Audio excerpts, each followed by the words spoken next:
हाँ जी, should I start it? Hello. Yes ma'am. चलो, तो अभी हम लोग बात कर रहे थे कि हमने कहा कोई अग्नि व्यापार की जब बात कर रहे थे तो कुछ चीजें क्लियर कट याद रखना चाहिए कि जैसे आपका क्या क्या उसमें अग्नियां हैं, मतलब कि कौन कौन से दोष हैं। तो आपको एक पता है कि उसमें बोधक कब है, उस बात को याद रखना है कि बोधक कब बोध कराएगा, टेस्ट कराएगा। तो टेस्ट की वाला काम सबसे पहले स्टार्ट कहाँ से हुआ, कब से हुआ। जबकि अगर अपना मॉडर्न वाला डाइजेस्टिव सिस्टम को याद रखोगे तो मॉडर्न वाले डाइजेस्टिव सिस्टम में आपके माउथ में डाइजेशन स्टार्ट होता है और वहां पर सलाइवरी एमाइलेज या टाइलिन एंजाइम होता है और वहां पर कार्बोहाइड्रेट का डाइजेशन होता है। वहां पर वो बोलते हैं डाइजेशन स्टार्ट हो जाता है। हमारे आयुर्वेद वाले बोलते हैं कि यहाँ पर डाइजेशन नहीं स्टार्ट होता है, यहाँ पर बोध होता है, सिर्फ बोधक कफ रहता है। फिर आगे क्लेदक कफ है जो क्लेदन का गुण करता है, जो अमाशय में है। और वहां पर अगर हम कोरिलेट करेंगे तो स्टमक बोलते हैं कि एसिडिक मीडियम में प्रोटीन का डाइजेशन होता है, वहां पर एचसीएल एसिडिक मीडियम प्रोवाइड करता है और पेप्सिन एंजाइम होता है, वो काम करता है प्रोटीन के डाइजेशन के लिए।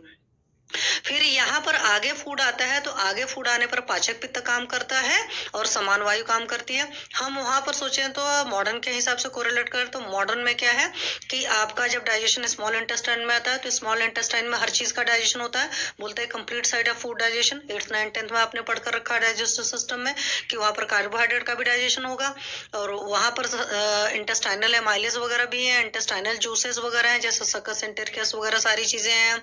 प्लस आपके लीवर से बाइल सॉल्ट्स वगैरह आ रहा है, वो सारी चीजें लेंगे क्योंकि फैट मॉलिक्यूल्स को तोड़ने का काम ग्लोबुलिन्स वगैरह वाला जो कार्यक्रम है, फैटी एसिड्स एंड ट्राइग्लिसराइड वाला काम वो सारा होगा। जैसे सब्जियों को आप चॉपिंग बोर्ड पर काटते हो ना, छोटा छोटा टुकड़ा करते हो, तो आपके फैट के मॉलिक्यूल्स करते हैं, मतलब फैट के साथ बाइल सॉल्ट्स के काम करता है। तो ये सारी चीजें हैं। और वहां पर कार्बोहाइड्रेट भी, वहां पर प्रोटीन का डाइजेशन होता है, बट वहां प्रोटीन का जो डाइजेशन होता है उसके लिए मीडियम में जो आपको चाहिए होता है वो ट्रिप्सिन प्रोवाइड एंजाइम के थ्रू होता है। तो वहां पर अलग अलग सारे मीडियम होंगे क्योंकि तीनों चीज का डाइजेशन हो रहा है, इट मीन्स की तीनों तरह के मीडिया वगैरह सारी चीजें प्रोवाइड की जाएंगे। तो जो इंटेस्टाइनल जूसेस होते हैं इटसेल्फ उनका बहुत बड़ा मतलब एंजाइम का रोल है। तो 8-10 तो कम से कम उसमें रट ही लेना कि कौन कौन से होते हैं। जैसे सकस एंटेरिकस हर किसी को याद रहता है, ट्रिप्सिन याद रहता है आपको, यहाँ पर इंटेस्टाइनल एमाइलेज वगैरह वर्ड करके याद रख सकते हो या जो भी इस तरह के से। तो आपको मॉडर्न का भी आना चाहिए क्योंकि कई बार मॉडर्न का भी कुछ कुछ पूछ लेता है, या कभी हमें आयुर्वेद का कुछ ज्यादा नहीं याद आ रहा था तो हम थोड़ा बहुत मॉडर्न भी लिख देते हैं। ठीक है, चाहे डायग्राम स्टाइल में भी बना देना, सामने वाले को पता चल जाएगा मुझे आता है। तो ये सारी चीजें हैं। उसके अलावा एक चीज मैंने अभी पलटा तो मुझे याद आया कि वो चीजें मैंने नहीं बताया था। तो यहाँ पर जैसे आप मॉडर्न में पढ़ते थे अपना कि डाइजेशन कहाँ से स्टार्ट होता है, माउथ टू एनल कैविटी। तो यहाँ पर जैसे आपने पढ़ा बोधक कब था, क्लेदक कब था, पाचक पित्त था, समान वायु था और बाद में मैंने आपको बोला अपान वायु है। तो जो अपान वायु वाला क्षेत्र है, अपान वायु वाले क्षेत्र के लिए दो चीजें जिम्मेदार है, एक गुदा और एक गुदवलियां। तो यहाँ पर गुदवलियों के भी नाम याद रहना चाहिए। तो इसको आप ऐसे याद कर सकते हो कि सबसे पहले जब जैसे में पट्टी वगैरह लगती है तो होल्ड करके अगर हम रखना चाहते हैं तो होल्ड कर सकते हैं। तो इसलिए सबसे पहले संवर्णनी होती है। ठीक है, क्योंकि ऐसा नहीं होता कि कभी भी ऐसा हो जाए। हालांकि जब इंस्पेक्टर्स वगैरह में प्रॉब्लम आती है वो वही उसी को एनल इंस्पेक्टर्स कह सकते हो, तब उस केस में पेशेंट का होल्ड नहीं रह जाता। तो ऐसे पेशेंट भी आएंगे जो कहेंगे मुझसे यूरिन का प्रेशर नहीं होल्ड होता है या पॉटी का प्रेशर नहीं होल्ड होता है। तो ऐसे केसेस में हम लोग मात्रा बस्ती देते हैं। ठीक है, यहीं पर मैं कुछ चीजें अभी बता दे रही हूँ जो आपका प्रैक्टिकल पार्ट है, तो उससे फिर बहुत बढ़िया रिजल्ट आता है। या कभी किसी की स्पाइनल इंजरी वगैरह के केसेस होते हैं तो वहां पर भी चूंकि वहां के नर्व डैमेज हो जाती है तो पेशेंट को पता नहीं चलता कब यूरिन आई कब पॉटी आई और अपने आप हो जाता है। तो इस सारी चीजों में भी मात्रा बस्ती वगैरह बहुत बढ़िया काम करती है।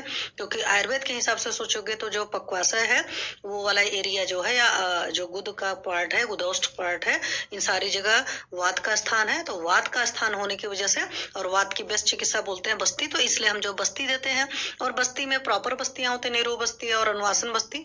अगर वो नहीं पॉसिबल है तो आप पेशेंट को मात्रा बस्ती देकर भी बहुत शानदार रिजल्ट ला सकते हैं। आपको बस थोड़ा सा दीपन पाचन का ख्याल रखना पड़ता है। बहुत ज्यादा अग्निमांद की कंडीशन में मात्रा बस्ती नहीं दीजिए क्योंकि ऑयल होता है तो ऑयल इटसेल्फ मांदता, अग्निमांदता क्रिएट कर सकता है। इस बात का आप लोग ख्याल रखिएगा।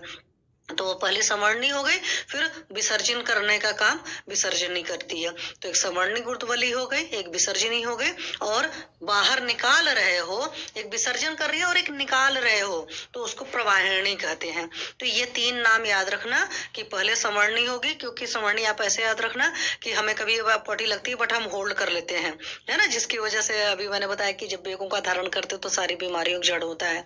तो हम लोग की आदत होती है, कई बार हमको प्रॉपर अपने नेचुरल अर्जेस नहीं पता चलते हैं, तो उस वक्त भी एक तरीके से होल्ड की कंडीशन में होता है।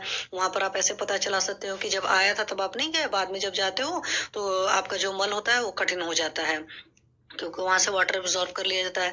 या मॉडर्न में पढ़ते थे कि लार्ज इंटेस्टाइन में सिर्फ वाटर का एब्जॉर्प्शन होता है और कोई डाइजेशन नहीं होता, क्योंकि स्मॉल इंटेस्टाइन तक सारा डाइजेशन का काम आपका कंप्लीट हो चुका है।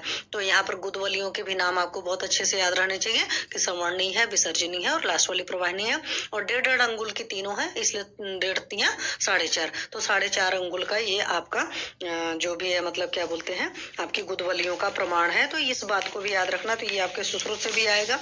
और जिनका इंटरेस्ट शल्य वगैरह में या शल्य से आप एमएस करते हो, तो आप लोग को, ऐसे लोग को मैं हमेशा कहूंगी कि प्लीज आयुर्वेद वाली जो सर्जरी है उस पर बहुत कमांड रखो, और बहुत पेशेंट उससे ठीक होते हैं। जो मॉडर्न की तरफ हम भागते हैं कि हमें स्टेक्टमी करनी है, हमें ये करना है, वो करना है, वो कुछ भी नहीं देता है।